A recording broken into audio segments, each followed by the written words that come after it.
جی ناظرین، اپنے special report ملاحظہ کی جو ہم آپ سے ذکر کر رہے تھے کچھ سنسنی خیز انکشافات کے حوالے سے واشنگٹن سے موصولہ اطلاعات، اور اس پر ہم بریک پر جانے سے پہلے گفتگو کر رہے تھے جنرل ریٹائر راحت لطیف صاحب سے. ہم ان کا بہت شکریہ ادا کرتے ہیں، انہوں نے ہمارے ساتھ اپنے خیالات شیئر کیے. ہمیں ایڈمرل ریٹائر جاوید اقبال صاحب نے جوائن کیا اب ہمارے پروگرام میں. ہم اپنی گفتگو کا سلسلہ انہی کے ساتھ آگے بڑھاتے ہیں. السلام علیکم ایڈمرل صاحب، رائل نیوز میں خوش آمدید. شکریہ جی. ایڈمرل صاحب یہ فرمائیے گا کہ ایک مفاد پرستوں کا ٹولہ چاہے وہ کسی بھی ملک میں ہو، لیکن اسپیسیفکلی آج جس پر ہم بات کر رہے ہیں امریکہ میں موجود ایسا ٹولہ امتیاز حسین گلگتی نامی شخص کی سربراہی میں جو پاکستان میں گلگت بلتستان کی ایک الگ ریاست بنانے کا ایک منصوبہ جو ہے وہ شروع کیے ہے، اور ابھی تک اس حوالے سے ایسے بہت سی باتیں کی گئی ہیں، بہت سی ایسی جو زہر اگلا گیا ہے پاکستان کے خلاف، اور یہاں موجود بھڑکایا گیا ہے ان لوگوں کو کہ یہاں یہ گلگت بلتستان جو ہے یہ الگ ریاست بنا دی جائے. اس کے علاوہ پاکستان اور چین کے اتحاد کے بارے میں بھی بہت ایسی باتیں کی گئیں کہ شاید ان کا اتحاد کسی طرح جو ہے اس میں کوئی درار ڈالی جا سکے. آپ کے خیال سے ان باتوں کا ادراک کرنا کس کی ذمہ داری ہے؟ شکریہ جی. دیکھیے، سب سے پہلے ذمہ داری تو یہ وفاقی حکومت کی آتی ہے، کیونکہ یہ جو سفیر ہوتا ہے یہ اس کا کام ہوتا ہے کہ وہ اس کا نوٹس لے اور وفاقی حکومت کو بتائے. اور یہ تمام جو منصوبے جو ہیں یہ اس میں میں تو سمجھتا ہوں کہ خود ہمارا اپنی کوتاہیاں بھی شامل ہیں. آپ دیکھیے کہ ہم نے گلگت بلتستان کا ایک علیحدہ صوبہ بنایا، اور وہ آج سے پہلے نہیں بنا سکتے تھے؟ ہم کیوں نہیں بناتے تھے؟ اس کے بنانے سے ہم نے کشمیر کاز کو ڈیمیج کیا، ہم نے اس کو کشمیر کاز کو اپنے پاؤں پہ کلہاڑی ماری. جو ہمیشہ سے یہ کشمیر کا حصہ تصور کیا جاتا تھا، ہم نے دنیا کو یہ باور کرا دیا کہ یہ کشمیر کا حصہ نہیں.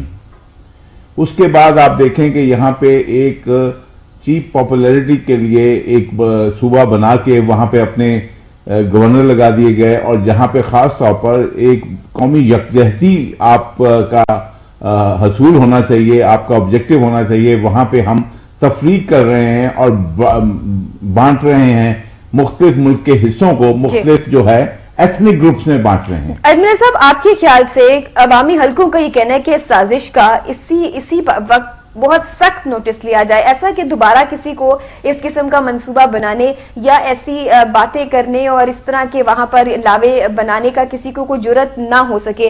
تو آپ کے خیال سے ابھی آپ نے پاکستانی سفیر کی کچھ ذمہ داریوں کا ذکر کیا، آپ کو امید ہے کہ وہاں حسین حقانی صاحب جو ہے وہ اس امتیاز حسین نامی شخص کو وہاں جس نے یہ سونی وطن پارٹی کے نام سے وہاں یہ تنظیم قائم کر دی ہے، وہاں یہ سب سرگرمیاں ہو رہی ہیں، تو وہ اس حوالے سے کوئی ایکشن لیں گے؟ دیکھیے، یہ جو تمام یہ تنظیمیں ہوتی ہیں ان کو کہیں نہ کہیں سے ہوا مل رہی ہوتی ہے، اور اگر حسین حقانی نے نوٹس لینا ہوتا تو وہ شروع ہی نہیں کرتے. یہ آج تک کیوں نہ شروع ہوا؟ یہ بیسیکلی آپ دیکھیں کہ جب سے یہ حکومت آئی ہے اس میں جو نیشنل انٹیگریٹی کی کوئی باتیں نہیں ہو رہی ہیں. آپ دیکھ لیں کہ یہ موجودہ حکومت نے آ کے یہ صوبہ بنایا اور اس میں تمام جو باقی ادارے ہیں وہ بھی چپ رہے. کیا یہ پارلیمنٹ کا کام نہیں تھا کہ اس میں پہلے اس پہ بحث ہوتی؟ یہ کیا اپوزیشن کا پی ایم ایل این کا کام نہیں تھا؟ اے این پی کا کام نہیں تھا؟ ایم کیو ایم کا کام نہیں تھا کہ یہ باتیں جو ہے آپ یہ دیکھیں. اس کے علاوہ فوج کا بھی اس میں فوج کا بھی رول ہے. کیا فوج کو ادراک نہیں ہونا چاہیے تھا کہ ہم ایک حصہ ہے اس کا صوبہ بنا کے ہم کر کیا رہے ہیں؟ ہم نے جو اتنے سالوں سے جو پاکستان کے ساتھ ایک یکجہتی تھی، ہم نے اس میں دراریں پہلے ڈالتے ہیں اور پھر ہم لوگوں کو بلیم کرتے ہیں. آپ کے خیال سے تمام سیاسی جماعتیں جن کا آپ نے ذکر کیا ہے، ان کے کسی بھی جماعت کے کسی ایسے قدم سے آپ کو لگا ہے کہ وہ عوام کے لیے، اس ملک کی سلامتی کے لیے، خود مختاری کے لیے کوئی سنسیئرلی کوئی ایسی ایفرٹ ہو رہی ہے؟ اگر وہ اپنے ملک سے، اپنے قوم سے مخلص ہیں تو اپنے اقدامات سے ایسا ظاہر کیوں نہیں کرتے؟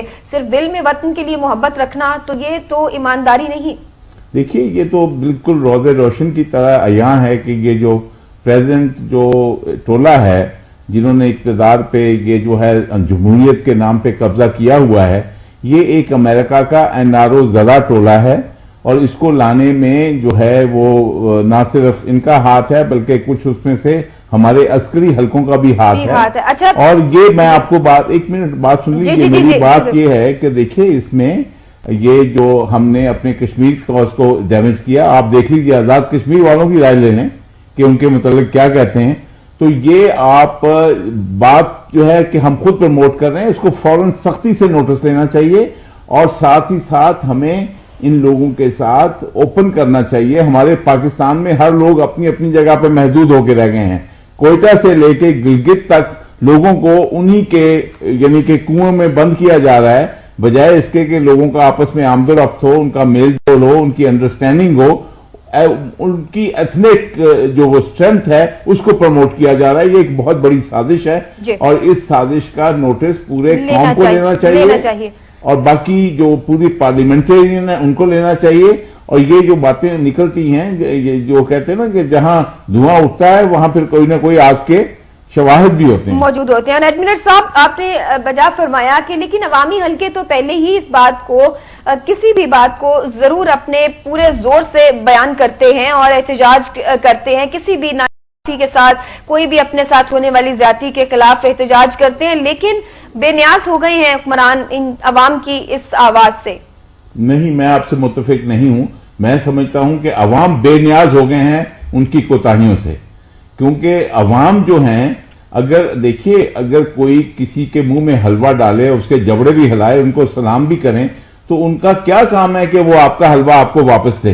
میں سمجھتا ہوں کہ عوام اپنے اوپر ہونے والی زیادتوں کے لیے وہ اتنے یعنی بے بس اور اتنے بے حس ہو گئے. بے بس کیا ایڈمنسٹریٹر صاحب، کس نے بے بس کیا ہے ان کو؟ کیا وہ بول آپ کو لگتا ہے کہ کبھی ایسا ماضی میں ہوا ہو کہ وہ انہوں نے احتجاج کیا ہو، آواز بلند کی ہو کسی ظلم کے خلاف، ناانصافی کے خلاف، اور ان کی اسی وقت سنی گئی ہو؟ کیا ایسا نہیں ہو سکتا کہ وہ یہ احتجاج کر کے اور آواز بلند کر کے وہ تھک گئے ہیں؟ وہ ایک قتیل شفائی کا فکرہ ہے کہ روتے روتے بیٹھ گئی آواز کسی سودائی کی. تو اگر ان کی آواز اس لیے بیٹھ گئی ہے تو کیا اس پہ کیا کیا جا سکتا ہے؟ جب آواز بیٹھ جائے تو پھر اس کی آواز کا کوئی سنتا نہیں ہے. یہاں پہ تو بچے کی بھی آواز بیٹھی ہو تو ماں اس کو دودھ نہیں دیتی ہے، اس کو تو چیخنا چلانا پڑتا ہے.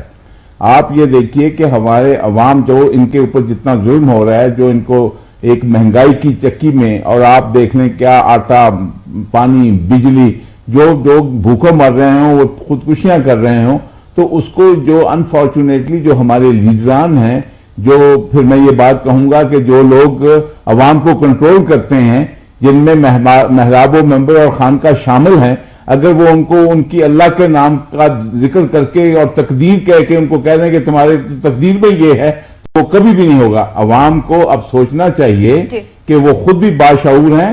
اگر انہوں نے اپنے جو ان کے حق تلفی ہو رہی ہے، اگر ان کا خود نہ وہ اس کا چارج لیں گے تو کوئی ان کو نہیں دے گا. اچھا ایڈمنسٹریٹر صاحب، اب فرض کریں کہ اسی بات پر گلگت بلتستان کے حوالے سے واشنگٹن سے آنے والی ان اطلاعات کے بعد عوام باہر نکل آتے ہیں، احتجاج کرتے ہیں، ملک کو اندرونی طور پر عدم استحکام کا شکار کرنے والی سازش کے خلاف آواز بلند کرتے ہیں، تو آپ اس موجودہ سیٹ اپ سے، ان حکمرانوں سے، اس قیادت سے، اس ملک میں ہر سیاسی جماعت سے کیا توقع کرتے ہیں؟ دیکھیے جو اس وقت موجودہ سیاسی سیٹ اپ ہے، جو لوگ اس وقت اسمبلی میں ہیں، وہ بالکل ڈیلیور نہیں کر پا رہے اور لوگوں نے ان کی کوئی کھچائی نہیں کی ہے.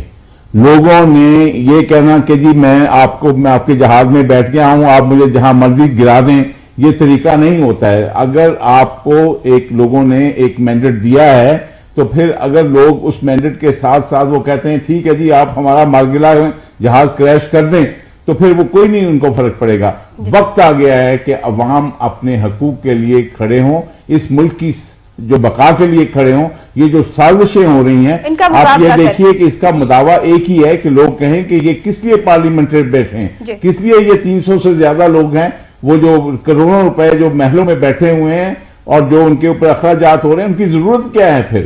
اگر امریکہ نے فیصلے کرنے ہیں تو ان کی کیا ضرورت ہے؟ ایڈمنسٹریٹر صاحب، آپ کے خیال سے اگر یہ تمام حالات اور عوام اسی طرح باہر نکل آتے ہیں اپنے خلاف ہونے والے ظلم کے خلاف، ناانصافی کے خلاف، تو یہ کسی تحریک کی، کسی انقلاب کی شکل اختیار کر سکتے ہیں؟ کیا ضرورت ہے اس ملک کو انقلاب کی؟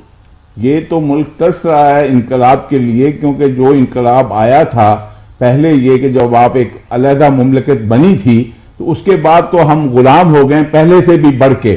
ہم ایک پہلے گورے کے غلام تھے، اب ہیں امریکہ کے غلام ہو گئے ہیں، اور پہلے سفید چمڑی کے غلام تھے، اب ہم میں سے جو کالے صاحب بن گئے ہیں ان کے غلام ہو گئے ہیں.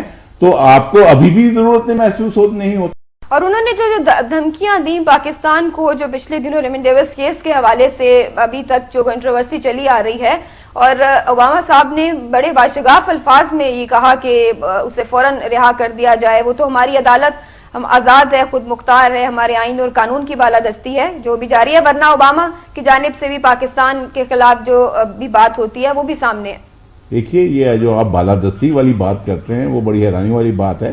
کہاں سے آپ آزاد ہیں اور کہاں سے بالادست ہیں اور کہاں سے آپ کے قانون اور اس کی، یہ آپ کو روز یہاں قانون کی بالادستی نظر آتی ہے؟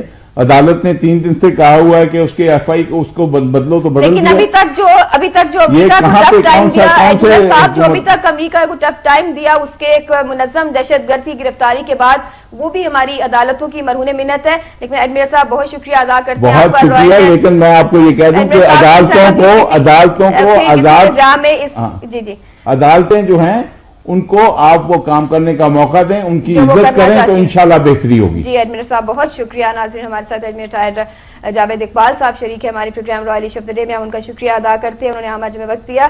ہم واشنگٹن سے کچھ موصولہ اطلاعات کے حوالے سے آج بات کر رہے تھے، جہاں گلگت بلتستان کو ایک الگ ریاست بنانے کی مضمون سازش کی جا رہی ہے، اور یہ وقت کی اہم ضرورت ہے، جیسا کہ ہمارے ساتھ پہلے جنرل چارج راحت لطیف صاحب شریک گفتگو تھے، ان کا بھی یہی کہنا تھا، ایڈمیر صاحب کا بھی یہی کہنا کہ حکومت کو اس کا فوری نوٹس لینا چاہیے، تاکہ ایسی باتیں، ایسی سازشیں جنم لینے سے پہلے ہی ان کا کوئی ایسا سدباب کیا جا سکے کہ کوئی اس قسم کی سوچ اپنے ذہن میں پیدا نہ کرے۔ Royal issue of the day سے اب تک کے لیے اتنا ہی۔ فروت ملک کو اجازت دیجیے، اللہ حافظ۔